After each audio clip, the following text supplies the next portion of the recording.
construction worker lang sila at minamaliit ng mga mayayaman. Pag may bagong itatayo na building, sila ay nakatuod sa laki, design, taas at higit sa lahat, ganda ng itatayo nila. Sino bang mga construction worker?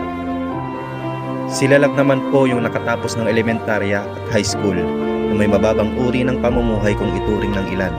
Sila yung nagtatrabaho sa ilalim ng tirik na araw o sa matataas at malalaki at delikadong building.